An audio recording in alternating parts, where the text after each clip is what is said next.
Hi, I'm Ellen, and welcome to our weekly reading. Just as a reminder, we are working with 4 different life aspects. We're looking at well-being, money and work, relationships, and soul. And the deck we're using for this reading is the Starchild Tarot Akashic by Danielle Noel. Let's get started. This, by the way, is for the week of February 19th. Okay? So for well-being, our card is Justice.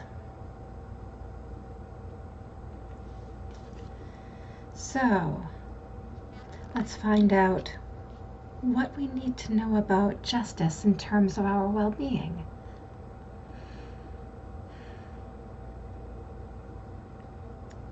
And ask yourself, how am I being in justice to my well-being?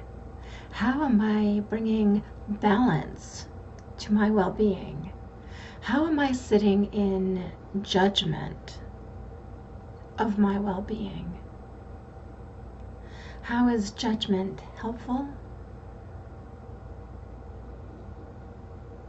When you are considering these questions, ask if you can know more. Ask how you may receive guidance from your spirit guides,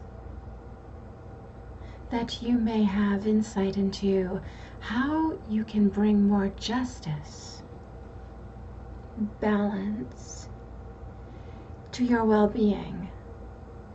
We notice as we are engaging with the ending of the month of February, a new season rises.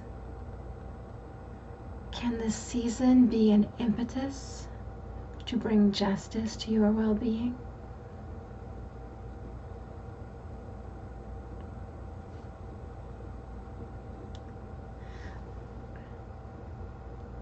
Well, that's really interesting. So there's something about the scales of justice that's really important to this, which is why the Justice card has come up.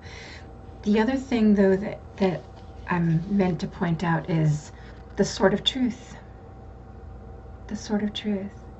So are we being truthful with ourselves about how we impart well-being into our lives?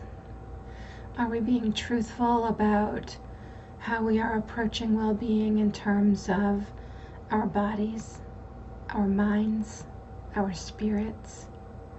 I just heard, are we doing enough? Conversely, are we doing too much?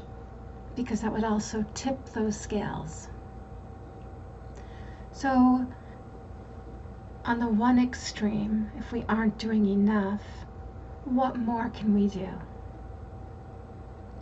And on the other extreme, if we're doing too much, where can we dial it back? How can we dial it back? And why is it that in either instance, that imbalance already exists? What's at the root of it?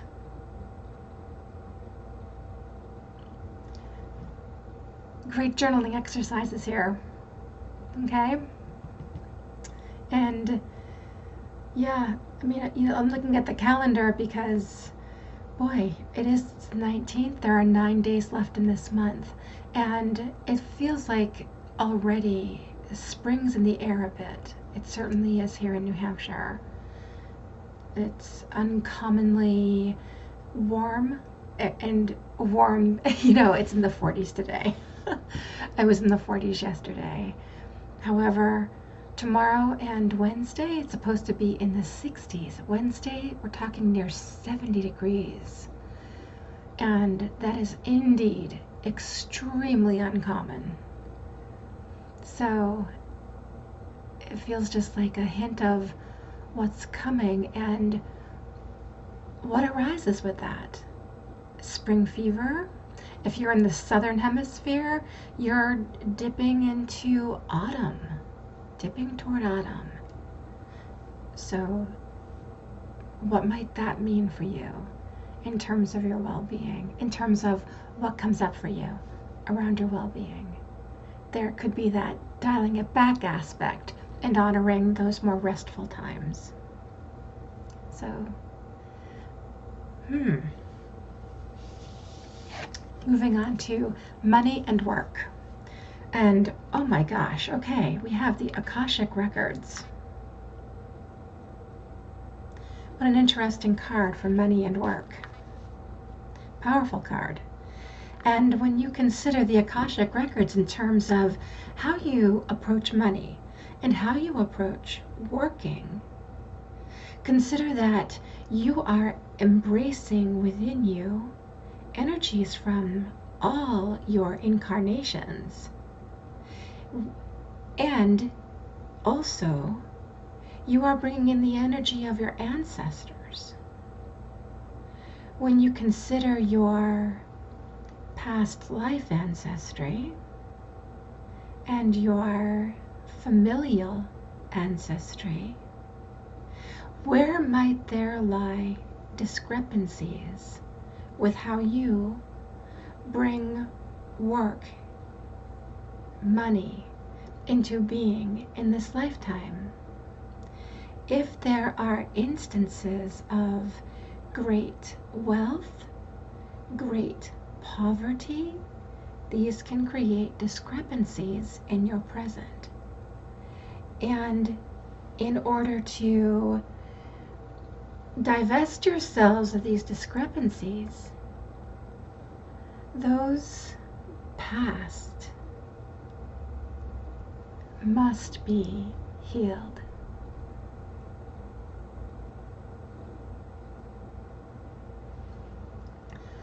Wow, okay.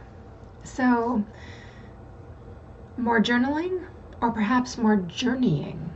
Perhaps this one is for journeying. And by journeying, I mean permit yourself to perhaps investigate past life regression. And I know there are certainly meditations available for that, guided visualizations available for that on YouTube. If you follow Brian Weiss, he has a book. One of his books actually comes with a CD. I don't know if they're publishing it anymore.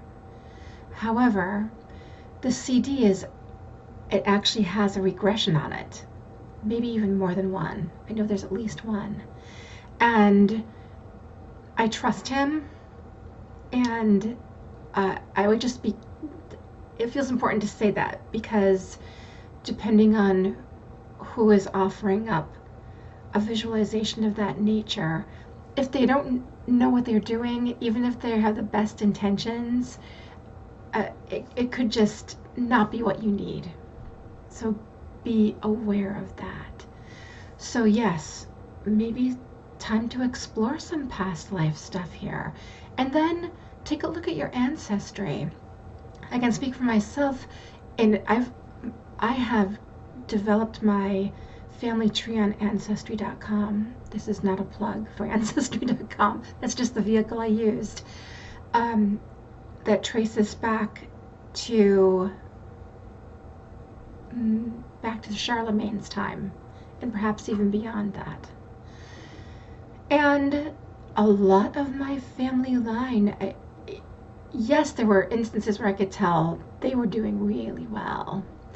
There were a lot of instances where there was difficulty.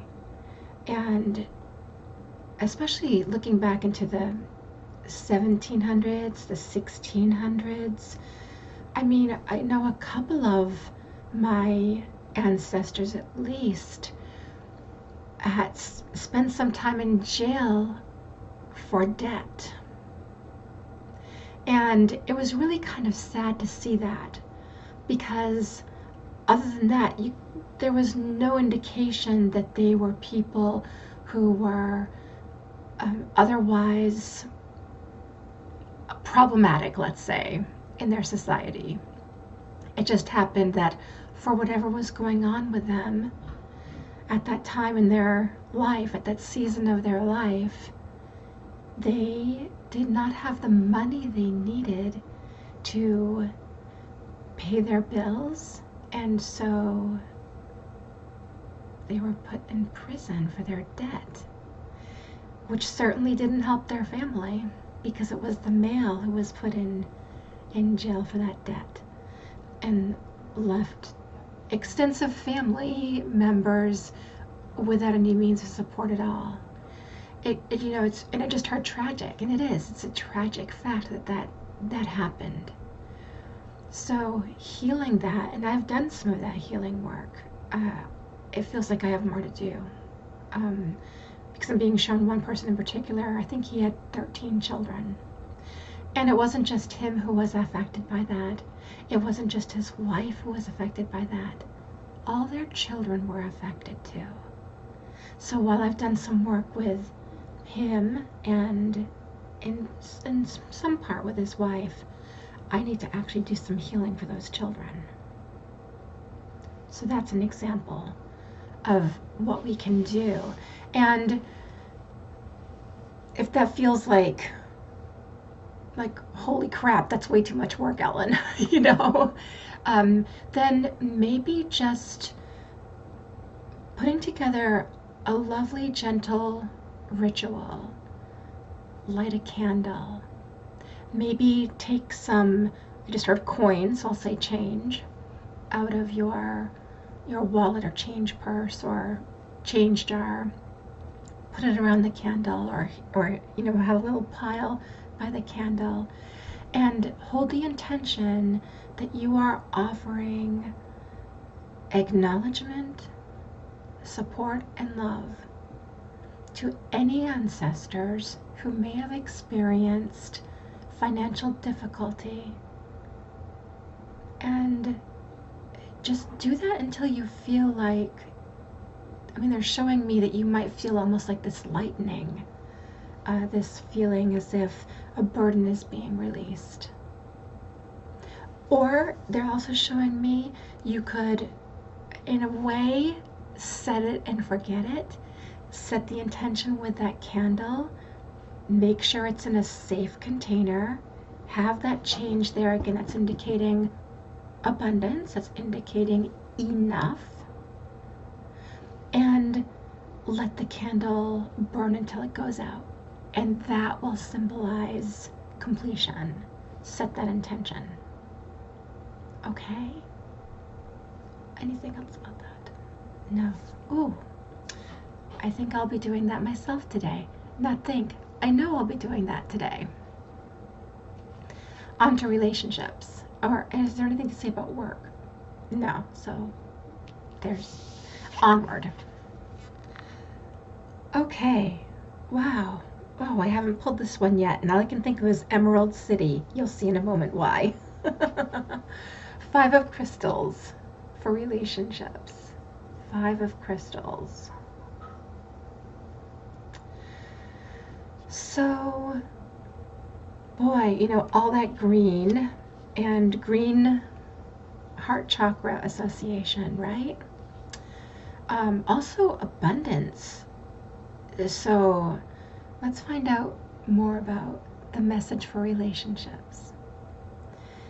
When you are considering your relationships, please remember your relationships extend far beyond the scope that you might normally suppose.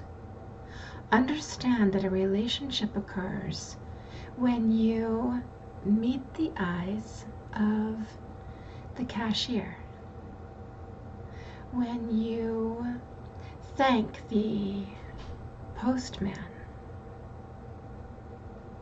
when you wish well to another who you have not yet met. This relationship, then, is one which creates an etheric cord, and yet is one that you perhaps will not consider again, with this, understand that these chords continue. These chords are present. We ask for you to consider, do these chords still have health? Are they light? If they are unlight, release the chords.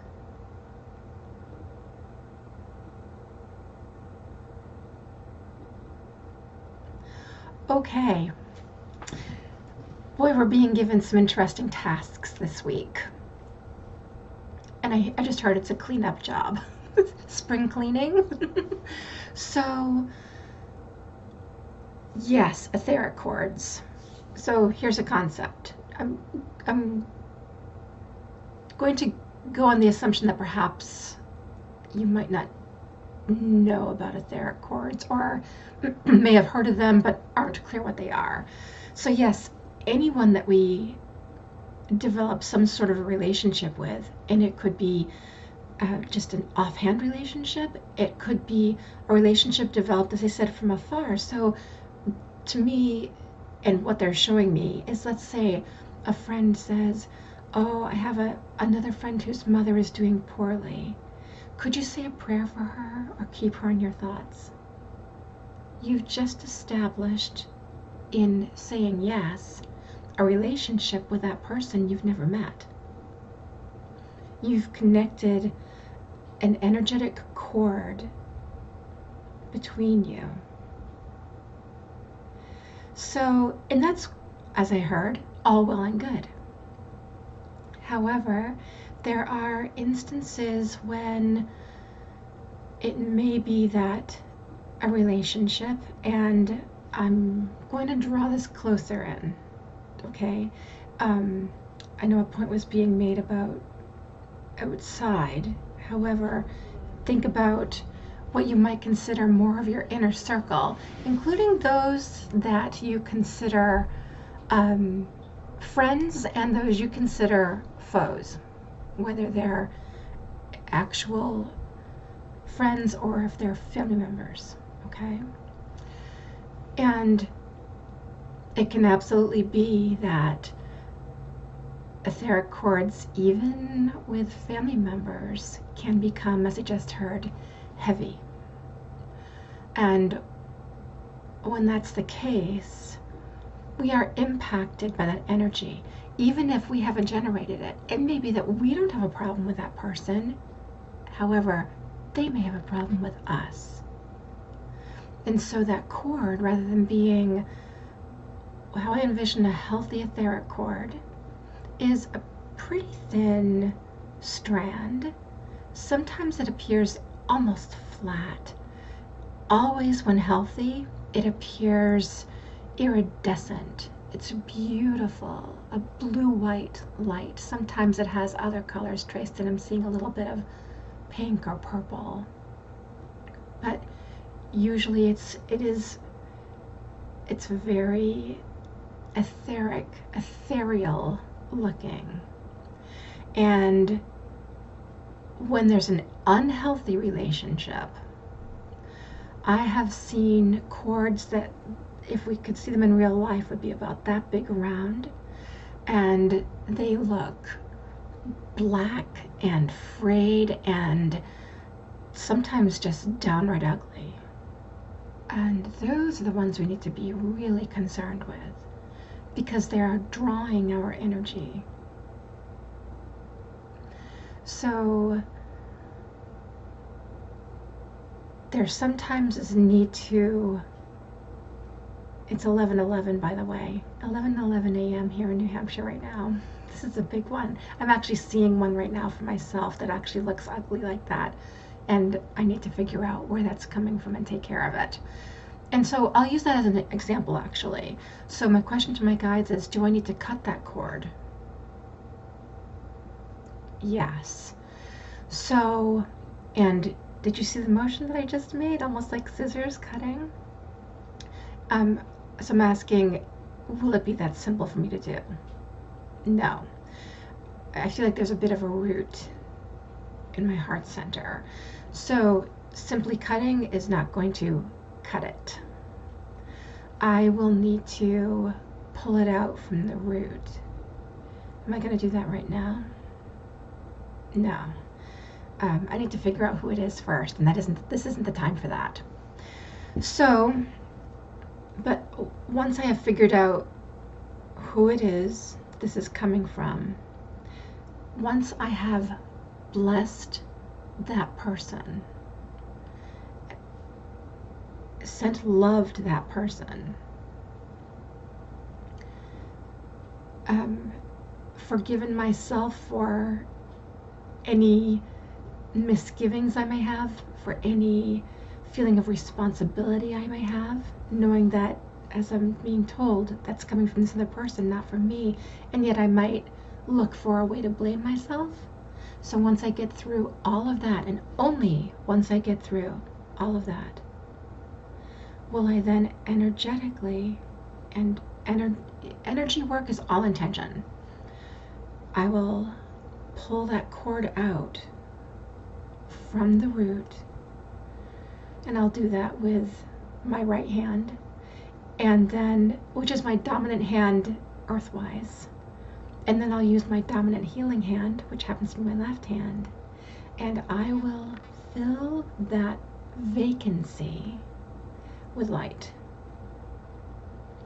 And that will, I mean, is that actually in my heart chakra? Yeah.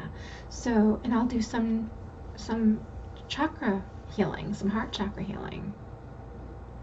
And then, having pulled that cord out, I will energetically push it out of my energy field, and then seal my field where I've just pushed it out, and fill the entirety of that space that it took up in my field with light.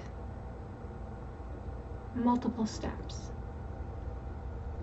So now that cord is only attached to the person who established it, who created that disease in it, and that's their work to do. My work is done. Well, okay. Anything else about that? No. Okay.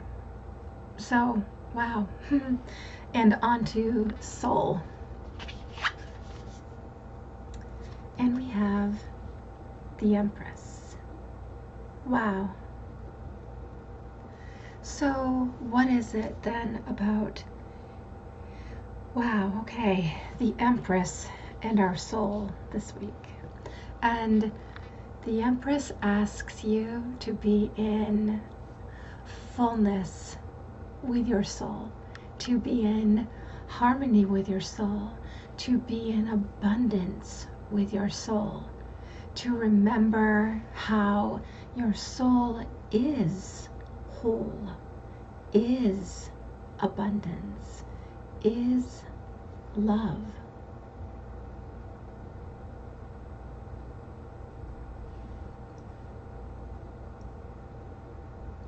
And that's all there is to say about that.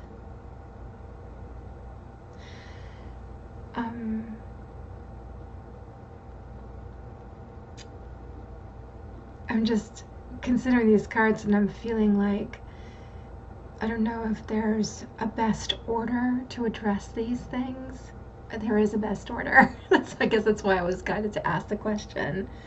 So, first of all, deal with the abundance stuff, the money stuff, okay? Take care of that energetic work. Next, the etheric cords, those relationships that need healing or disconnection, okay? Did we even talk about just healing? I talked about removing.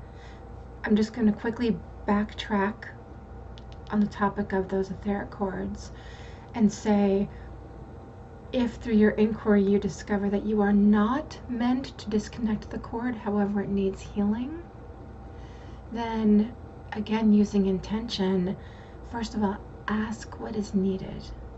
Ask what is needed for healing, and then offer that. I keep on hearing forgiveness, forgiveness, forgiveness. It is likely that if it's a cord that is experiencing some challenges and is not meant to be disconnected, it's because the source of the challenge is yourself. So that's work for you to do purely for yourself. Well, as is the other two, yes. However, in this instance, you've got to figure out what created that and how you can work with yourself to heal that, as I just heard, bile that created that stringy looking, black looking, unhealthy looking cord. Because even though you've injected that energy into it and it is actually literally poisoning somebody else, whoever it's attached to, it's also poisoning you, because that means the poison came from you. Okay? Oh boy, jeez. So, first, the money stuff. Second, the etheric cord stuff. Third, the well-being, justice. And then fourth, acknowledging your soul. Acknowledging your whole state when you are in synthesis, synchronicity, alignment, sovereignty with your soul. Be the Empress. Or Emperor. Okay? Jeesh. Well, wishing you a wonderful week, thanking you for watching, and until next time, take really good care. Lots of love.